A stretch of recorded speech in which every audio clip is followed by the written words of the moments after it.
آمد سے پہلے 1000 سال پہلے، آپ کے دنیا میں ظاہری تشریف لانے سے 1000 سال پہلے ایک بادشاہ ہوا جس کا نام ہے تبا حمیری، اور ہمیری بھی کہتے ہیں، دونوں لفظ پڑھنے میں آتے ہیں، تبا حمیری اور تبا ہمیری۔ دنیا کے اندر 5 بادشاہ ایسے ہوئے جنہوں نے روئے زمین پر حکومت کی، ان میں سے ایک یہ تبا حمیری بھی ہے۔ اب جو اس کا لشکر تھا، اس کے لشکر میں 1,33,000 صرف گھوڑا سوار ہوتے تھے، اتنا بڑا لشکر تھا۔ 1,33,000 صرف گھوڑے سوار تھے، اور 4,000 علماء اس کے ساتھ ہوتے تھے، اور 1,13,000 سپاہی اس کے ساتھ ہوتے تھے۔ اور یہ کرتا کیا تھا؟ اس کا کام یہ تھا کہ ایک علاقے کو فتح کرنا، وہاں سے سمجھدار، سیانے، علماء، حکیم، طبیب 10 بندے ساتھ لے لینے، اور ان کو سہولتیں دینی، ان کو سکون دینا اور ان کا خیال رکھنا، یہ اس کا مشن ہوتا تھا۔ اس علاقے کو فتح کرتا تو پھر اگلے شہر کی طرف نکل جاتا، پھر وہاں جاتا تو وہاں فتح کرتا اور لوگوں کو ساتھ شامل کر لیتا۔ لوگ اس کا رعب دبدبا دیکھ کے تو خود ہی اپنا پیش کر دیتے تھے کہ بادشاہ سلامت، جو آپ کا حکم، سر آنکھوں پہ۔ بس اسی طرح یہ فتح کرتے کرتے آگے بڑھتا جاتا، اور یہ فتوحات کرتے کرتے یہ خانہ کعبہ مکے کی سرزمین پہ پہنچا۔ اب پچھلے لوگ جہاں یہ جاتا وہ رعب اور دبدبا دیکھتے کہ اتنا بڑا لشکر اور شان و شوکت کے ساتھ آنے والا بادشاہ، تو خود ہی سر جھکا دیتے، آؤ بھگت کرتے، پوچھتے، دیکھ بھال کرتے۔ مگر جب یہ بادشاہ مکے میں آیا، کسی نے اس بادشاہ کو گھاس بھی نہ ڈالا۔ مکے والوں نے کسی نے اس کو پوچھا بھی نہیں، دیکھا بھی نہیں کہ تو بادشاہ ہوئے گا تے اپنے کار ہوئے گا۔ اب وہ جو مکے والے لوگ تھے وہ ایسا کیوں کرتے تھے؟ ان کو اپنے اوپر ایک فخر تھا، ایک ناز تھا، اور وہ کس چیز کا تھا کہ مکے میں بیت اللہ شریف ہے، مکے میں خانہ کعبہ ہے جسے حضرت آدم علیہ السلام نے بنایا، پھر طوفان نوح آیا تو اللہ نے اسے چھپا دیا، اس کے بعد حضرت ابراہیم علیہ السلام نے بنایا۔ تو اس خانہ کعبے کی وجہ سے ان میں ایک غرور تھا، ایک اکڑ تھی، ایک تکبر تھا، ایک مان تھا، ایک ناز تھا، اور یہی ان کا عجیب انداز تھا، کسی کو بندے نو بندہ ہی نہیں سن سمجھتے۔ اب بادشاہ بڑا حیران ہوا، پریشان ہوا کہ میں جہاں جاتا ہوں لوگ میری آؤ بھگت کرتے ہیں، آگے پیچھے دوڑتے ہیں، ان کو کیا ہے؟ انہوں نے مجھے گھاس تک نہیں ڈالا، پوچھا تک نہیں۔ اب اس نے دل ہی دل میں ایک ارادہ کر لیا۔ جیسے اس نے وہ ارادہ کیا، اس کے سر میں درد شروع ہو گیا، کانوں سے، ناک سے خون اور پیپ نے بہنا شروع کر دیا۔ اب اس کے لشکر میں حکیم بھی، طبیب بھی، ہر قسم کے لوگ اس میں شامل ہوتے تھے۔ اب اس میں 4000 علماء، تورات کے، انجیل کے، زبور کے پڑھنے والے، صحیفوں کو جاننے والے، علم رکھنے والے، وہ سارے لوگ موجود۔ اب سب نے علاج کیا مگر آرام نہیں آیا۔ سارے علاج کر رہے ہیں مگر ذرا بھی درد میں فرق نہیں پڑ رہا۔ درد بھی مسلسل جاری ہے، تکلیف بھی مسلسل جاری ہے، اسی طرح وہ سارا معاملہ وہ چل رہا ہے۔ اب بادشاہ پھنسا ہوا ہے، نہ موت آ رہی ہے نہ زندہ ہو رہا، کچھ سمجھ میں نہیں آ رہا۔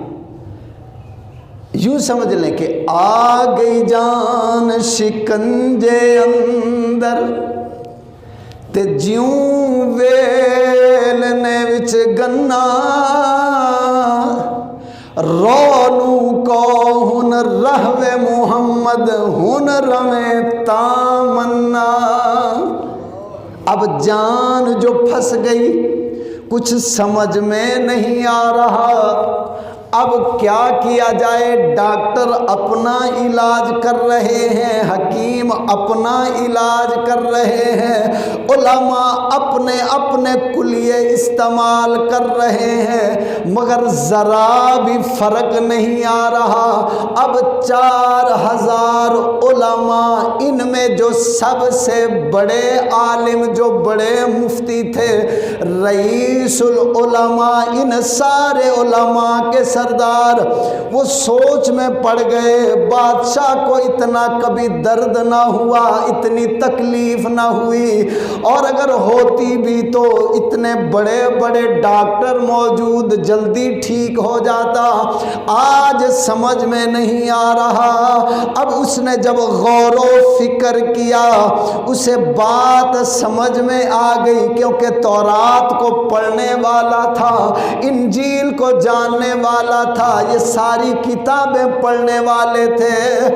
اب اس عالم نے وزیر سے کہا کہ وزیر جاؤ تم بادشاہ سے میرا پیغام کہو، اور اس سے کہو میں اکیلے میں، تنہائی میں تم سے ملنا چاہتا ہوں، تم سے کچھ بات کرنا چاہتا ہوں، اور یہ جو تمہاری بیماری ہے، تمہارا دکھ ہے، یہ زمین کا نہیں ہے، یہ بیماری بھی زمین کی نہیں ہے، یہ بیماری وہاں سے آئی ہے، یہ پکڑ وہاں سے آئی ہے، کیونکہ تیری نیت میں کچھ خرابی لگتا ہے آئی ہے۔ اب وزیر سے جب اس رئیس العلماء نے، بڑے عالم نے کہا، اب اس نے بادشاہ سے جا کے کہہ دیا، پیغام پہنچا دیا۔ جب بادشاہ کو پیغام ملا، بادشاہ کہنے لگا آنے دو۔ اب وہ بڑے عالم دین جو آئے، آ کے انہوں نے کہا کہ دو میری باتیں ہیں۔ نمبر 1، پہلی بات یہ ہے، یہ دکھ یہاں زمین کا نہیں ہے، یہ وہاں کا ہے، یہ بیماری یہاں کی نہیں، یہ وہاں کی بیماری ہے۔ جیسے جیسے میں کہتا جاؤں تو کرتے جانا، تیری بیماری دور ہو جائے گی۔ اب غور کیجئے، پہلے بادشاہوں کے مسئلے بھی قرآن کے عالم حل کرتے تھے۔ آج بھی اگر دنیا چاہتی ہے کہ ہمارے معاملات حل ہو جائیں تو قرآن سے رشتہ جوڑنا پڑے گا، حدیث سے رشتہ جوڑنا پڑے گا، اپنے علماء سے رشتہ۔ جب تک علماء سے رشتہ نہیں جڑے گا معاملہ حل۔ اب یہاں ایک اشارہ دے دوں، سیاسی بات نہیں مگر سمجھانے کے لیے۔ آج دنیا کہتی ہے کہ مولویاں دا کی کم ہے، سیاست دے وچ آنا مولویوں کا کام نہیں۔ یاد رکھو، سب سے پہلے سیاست مسجد نبوی میں ہوئی، خانہ کعبے میں سیاست ہوئی، مسجد نبوی میں ہوئی، سب سے بڑے سیاست دان کا نام ہے نبی آخر الزمان ہے۔ اس کے بعد دوسرے سیاستدان ابو بکر صدیق ہے، بیٹھے کہاں ہیں؟ مسجد میں ہے۔ تیسرے سیاستدان عمر فاروق ہیں، چوتھے سیاستدان عثمان غنی ہیں، پانچویں سیاستدان مولا علی ہے۔ فیصلہ کہاں ہو رہا ہے؟ مسجد میں بیٹھ کے۔ حکومت کہاں کر رہے ہیں؟ مسجد میں بیٹھ کے۔ لوگوں کے معاملات حل کہاں ہو رہے ہیں؟ مسجد میں بیٹھ کے۔ تو یہ کون تھے؟ سارے کے سارے مسجد کے امام تھے۔ اور جب تک سیاست مسجد میں رہی، کسی کی بیٹی کی عزت نیلام نہیں ہوئی، کسی کا بچہ بھوکا نہیں مرا، اور کسی کے گھر میں راشن ختم نہیں ہوا۔ فاروق اعظم گلیوں میں پھرتے ہیں، رات کو پہرے دیتے ہیں، اور دروازہ کھٹکا کھٹکا کے پوچھتے ہیں بتاؤ کسی کا بچہ بھوکا تو نہیں ہے؟ اور آپ اعلان کرتے ہیں اگر دریائے دجلہ کے کنارے کوئی کتے کا بچہ بھی بھوک سے مر گیا، فاروق اعظم کو جواب دینا پڑے گا۔ مختصر عزیزان محترم، جب سے سیاست مسجد سے باہر نکلی ہے، جاہلوں کے ہاتھ میں آئی ہے، چوکوں میں ہماری عزتیں ناچ رہی ہیں، ہماری بیٹیاں چوکوں میں نیلام ہو رہی ہیں، یہی ہماری بیٹیاں گلی گلی میں رسوا ہو رہی ہیں، کیونکہ ان لٹیروں نے صرف اپنے آپ کو پالا ہے یا اپنی نسلوں کو پالا ہے، اس غریب عوام کو کچھ نہیں دیا۔ اب غور کیجئے، آپ جتنا بڑا افسر ہے تنخواہ بھی اتنی زیادہ ہے، گیس بھی اس کے فری، تیل بھی اس کا فری، میڈیسن بھی فری، بتی کا بل بتی بھی فری، یونٹ بھی فری، اور اس کے علاوہ جو جتنا غریب ہے بل اس کو بتی کا آتا ہے مگر بتی، گیس کا بل آتا ہے مگر گیس نہیں ہے۔ یہ ساری تکلیفیں کیوں ہیں؟ جب سے سیاست مسجد سے نکلی ہے، جاہلوں کے ہاتھوں میں آئی ہے، جاہلوں نے اپنا آپ بنایا ہے، اپنی نسلوں کو بنایا ہے، غریب کو کس نے منہ لگایا ہے؟ مختصر عزیزان محترم، تو طبہ بادشاہ بڑا عالم آیا، سمجھایا جیسے جیسے ہم کہیں گے تم کرتے جانا، تم بچتے جاؤ گے۔ کہنے لگا ٹھیک ہے، اب مرتا کیا نہ کرتا۔ کہنے لگا اے عالم دین بتاؤ۔ فرمایا تمہاری تکلیف وہاں کی ہے یہاں کی نہیں ہے، علاج ہم کریں گے۔ کہنے لگا علاج کیا ہے؟ فرمایا مجھے ایک بات بتا دو، ذرا غور جملے پہ کرنا ہے، یہ پچھلی امتوں کا عالم ہے، علم کا اندازہ کیجئے۔ وہ کہنے لگے بادشاہ سلامت بتاؤ، تم نے مکے کے بارے میں، خانہ کعبے کے بارے میں دل میں کوئی غلط سوچا ہے؟ کہنے لگا سچ سچ بتانا۔ بادشاہ بولا، کہنے لگا ہاں میں نے یہ سوچا تھا کہ پچھلے لوگ میرا ادب بھی کرتے تھے، حیا بھی کرتے تھے، جب خانہ کعبے میں مکے میں آیا ان لوگوں نے مجھے گھاس تک نہ ڈالا، میرے دل میں خیال آ گیا میں کعبے کو گرا دوں گا، جہاں ہماری عزت نہیں ہے اس مکے کو مٹا دوں گا، جو لوگ ہماری قدر نہ کریں۔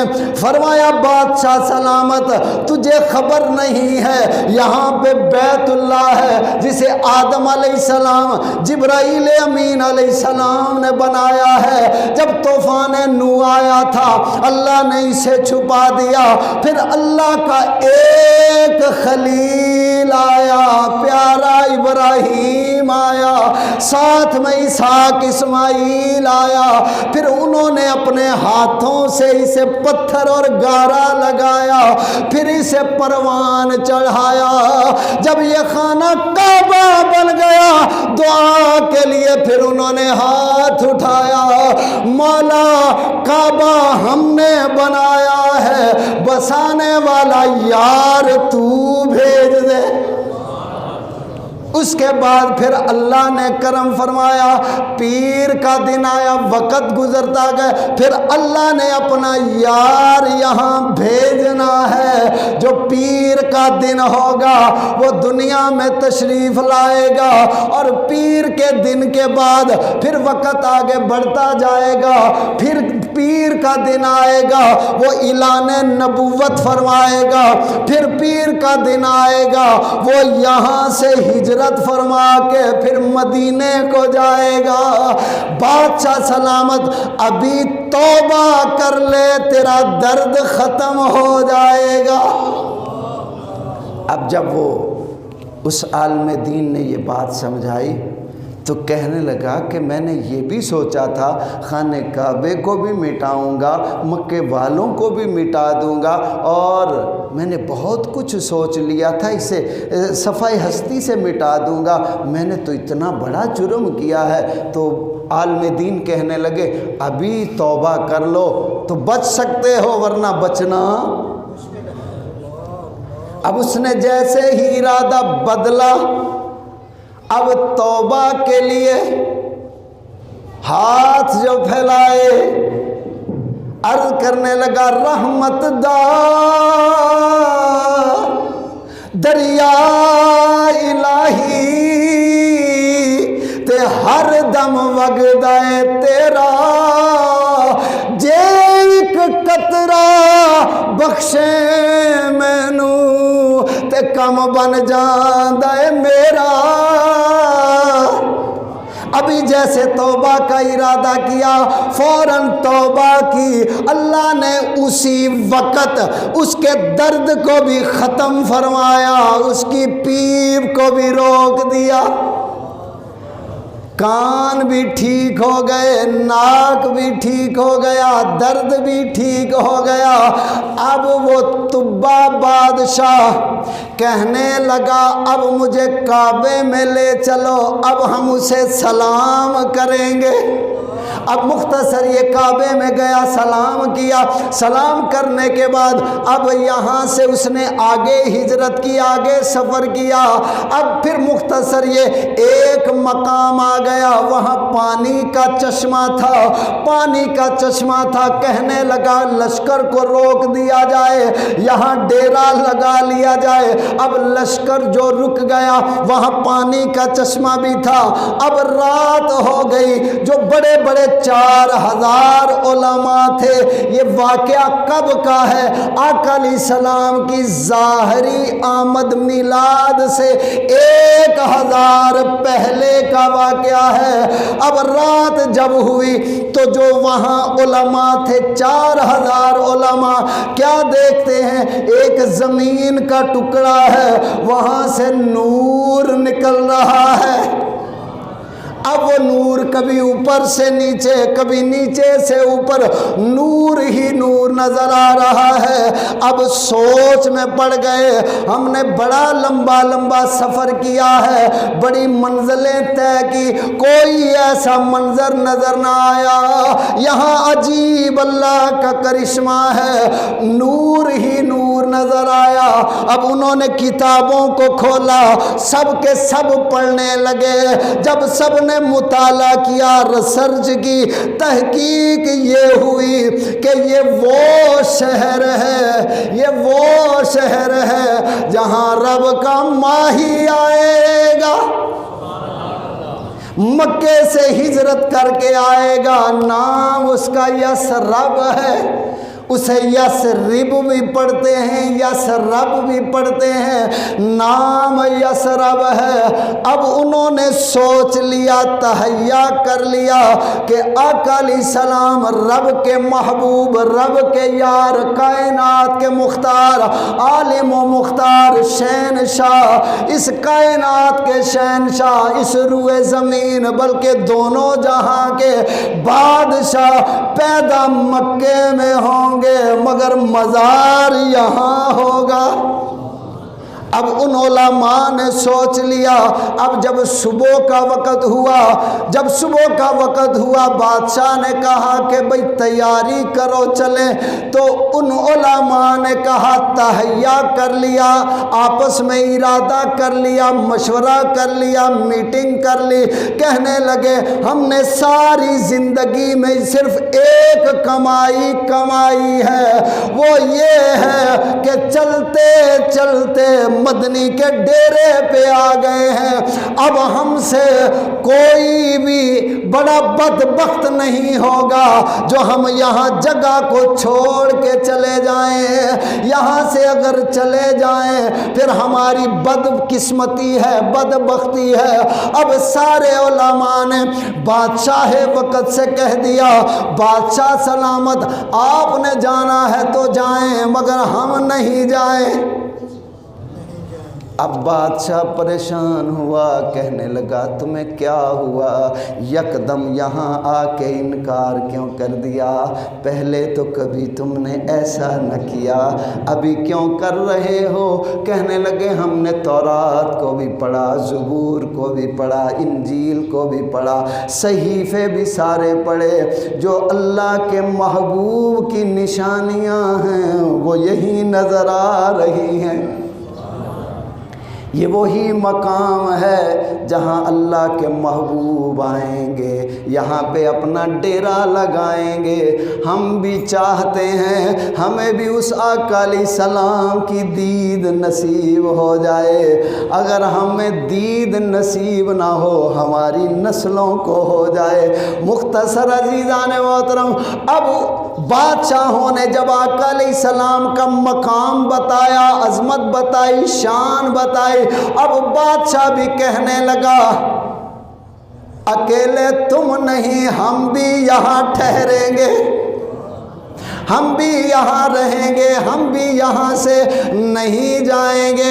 اب ان سب نے تو اپنا اپنا درد سنا دیا, یار کا قصہ تمام سنا دیا, اور سنا کے کہہ دیا کہ ہم یہاں سے نہیں جائیں گے, کیونکہ نہ دولت کی خاطر, نہ شاہی کی خاطر, نہ دولت کی خاطر, نہ شاہی کی خاطر, بس ہم یہاں رہیں گے ایک ماہی کی خاطر.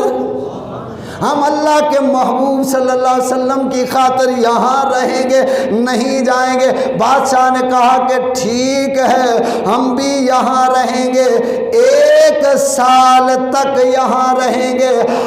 شاید ہمارے نصیب جاگ پڑے, قسمت جاگ پڑے, وقت سولے ہو جائیں, شاید نصیبات جاگ پڑے. اب بادشاہ نے وہ 4000 علماء ہیں, اب جو آپ کے ساتھ لونڈیاں تھی, غلام عورتیں تھیں, اب ان کو آزاد کیا, علماء سے نکاح کر دیا, اور اس کے ساتھ ساتھ 4000 گھر بنائے. اب یہ کیا ہے, یہ مدینے کی بستی کی ابتدا ہے. اب یہ یہاں مدینہ, یہ یثرب کی آبادی ہو رہی ہے. یہ بنیاد, اور بنیاد کس پہ رکھی جا رہی ہے, عشق سرکار پہ, آقا علیہ السلام کے پیار پہ مدینے کی بنیاد ہے. اب بادشاہ نے بھی سر جھکا دیا. اب پھر مختصر یہ وہ بستی بن گئی, علماء کے نکاح ہو گئے, 4000 گھر بن گئے, یہ مدینے کی ابتدا ہو گئی. یہ تاریخ عرض کر رہا ہوں, مدینے کی بنیاد عشق پہ رکھی گئی, کیونکہ عاشقوں کے سردار بلال بھی یہاں آئیں گے.